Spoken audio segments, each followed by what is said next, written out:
छत्तीसगढ़ के मुख्यमंत्री विष्णुदेव साय कैबिनेट में 3 नए मंत्रियों की नियुक्ति के बाद छत्तीसगढ़ की राजनीति में एक बार फिर से हलचल तेज हो गई है। कांग्रेस ने इस नियुक्ति को असंवैधानिक बताया है। पूर्व मुख्यमंत्री भूपेश बघेल ने नई मंत्रियों को बधाई देते हुए बीजेपी पर तंज भी कसा है। उन्होंने कहा कि मंत्रिमंडल में वरिष्ठ नेताओं को नजरअंदाज किया गया है, जिससे उनका राजनीतिक भविष्य भी खत्म हो सकता है। मंत्रिमंडल के विस्तार से जिस प्रकार से सदस्य अनुपस्थित रहे, जो हम लोगों के बीच में जो विधानसभा में लॉबी में जो चर्चा होती है, उससे स्पष्ट है कि नाराजगी तो बहुत है, लेकिन नाराज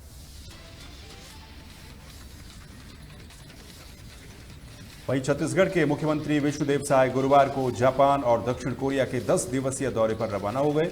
इस दौरान वो छत्तीसगढ़ में निवेश और रोजगार के नए अवसर तलाशेंगे। रवाना होने से पहले मुख्यमंत्री विष्णुदेव साय ने कहा कि छत्तीसगढ़ अपनी नई औद्योगिक नीति के साथ ही निवेश और औद्योगिक विकास का केंद्र लगातार बनता जा रहा है। उन्होंने विश्वास जताया कि ये विदेश दौरा प्रदेश में निवेश और रोजगार के नए द्वार खोलेगा। और क्या उन्होंने कहा, आपको सुनाते हैं। जापान और साउथ कोरिया का प्रवास है और जापान में ओसाका में वर्ल्ड एक्सपो का आयोजन हुआ है, जिसमें शामिल होने के लिए जा रहे हैं।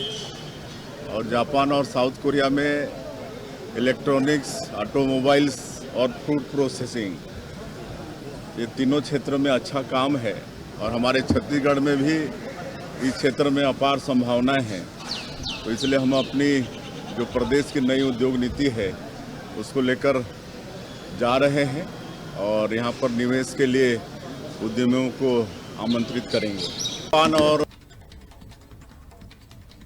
वहीं दुर्ग के विधायक गजेंद्र यादव के मंत्री बनने पर उनके गांव अहिबारा में जश्न का माहौल देखने को मिला। भारतीय जनता पार्टी के टिकट पर पहली बार चुनाव लड़ते हुए गजेंद्र यादव ने कांग्रेस के वरिष्ठ नेता अरुण वोरा को लगभग 50,000 वोटों के भारी अंतर से हराया था। आपको बता दें कि गजेंद्र यादव छत्तीसगढ़ में यादव समुदाय से आने वाले इकलौते विधायक हैं। मैं गजेंद्र बिसराराम यादव ईश्वर की शपथ लेता हूं कि मैं विधि द्वारा स्थापित भारत के संविधान के प्रति सच्ची श्रद्धा और निष्ठा रखूंगा। मैं भारत की प्रभुता और अखंडता अक्षुण्ण रखूंगा। मैं छत्तीसगढ़ राज्य के मंत्री के रूप में अपने कर्तव्यों का श्रद्धापूर्वक और शुद्ध अंतःकरण से निर्वहन करूंगा तथा मैं भय या पक्षपात, अनुराग या द्वेष के बिना सभी प्रकार के लोगों के प्रति संविधान और विधि के अनुसार न्याय करूंगा। मैं गजेंद्र बिसराराम यादव ईश्वर की शपथ लेता हूं कि जो विषय छत्तीसगढ़ राज्य के मंत्री के रूप में मेरे विचार के लिए लाया जाएगा अथवा मुझे ज्ञात होगा, उसे किसी व्यक्ति या व्यक्तियों के तब के सिवाय, जबकि ऐसे मंत्री के रूप में अपने कर्तव्यों एवं सम्यक निर्वहन के लिए ऐसा करना अपेक्षित हो, मैं प्रत्यक्ष अथवा अप्रत्यक्ष रूप से संसूचित या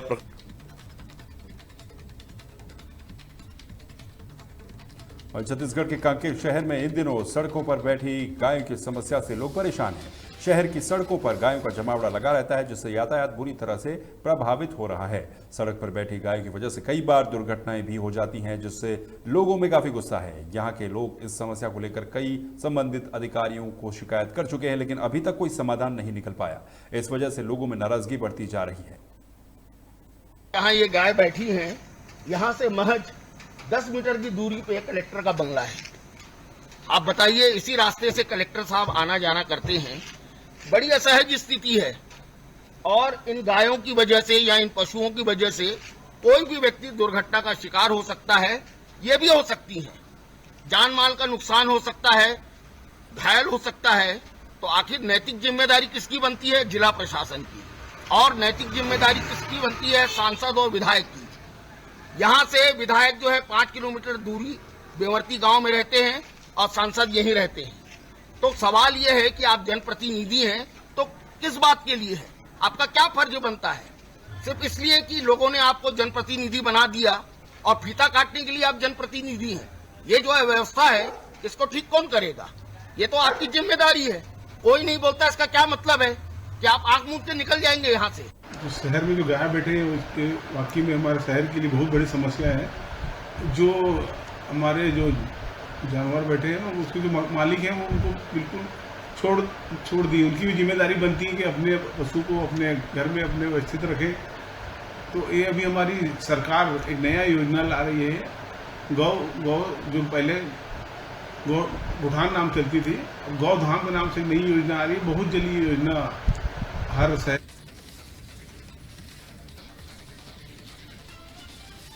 वहीं कांग्रेस के नवनियुक्त जिला अध्यक्ष और राघोगढ़ विधायक जयवर्धन सिंह ने अपने पहले दौरे में कार्यकर्ताओं में नया जोश भर दिया। उन्होंने आगामी चुनाव पर चर्चा की और पार्टी में अनुशासन बनाए रखने पर जोर दिया। जयवर्धन सिंह ने कहा कि पूरे देश की तरह गुना में भी वोट की चोरी हुई है। हम 25 अगस्त से 5 सितंबर तक इसका खुलासा करेंगे। जिस तरह राघोगढ़ में जीत मिली है, उसी तरह हम गुना और चचौड़ा में भी जीत हासिल करेंगे। अखिल भारतीय कांग्रेस कमेटी ने यह तय किया है, जैसा कि आप जानते हैं कि आज से 3-4 दिन पहले राहुल गांधी जी ने बिहार में वोट चोरी के खिलाफ 14 दिन की एक यात्रा निकाली है। उसी के उपलक्ष्य में पूरे देश भर में 25 अगस्त और 5 सितंबर के बीच में वोट चोरी को लेकर बड़े प्रदर्शन हर जिले में किए जाएंगे और उसी के बीच में गुना जिले में भी वोट चोरी को लेकर कलेक्ट्रेट घेराव किया जाएगा, जिसकी तारीख आपको बहुत जल्द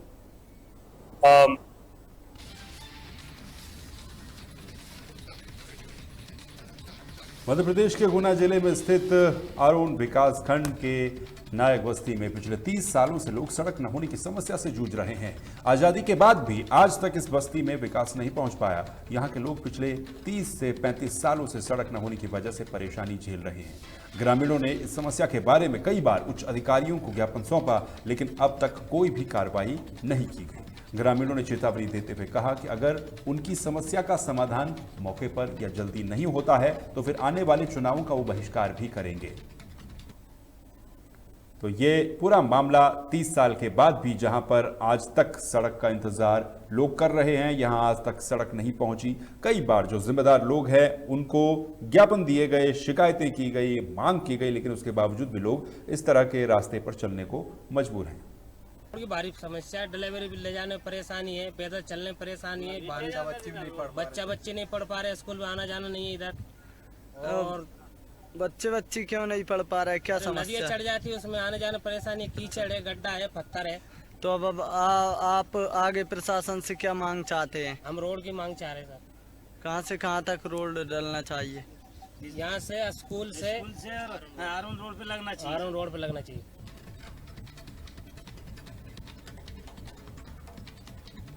मध्य प्रदेश और छत्तीसगढ़ की खबरों में फिलहाल के लिए बस इतना ही।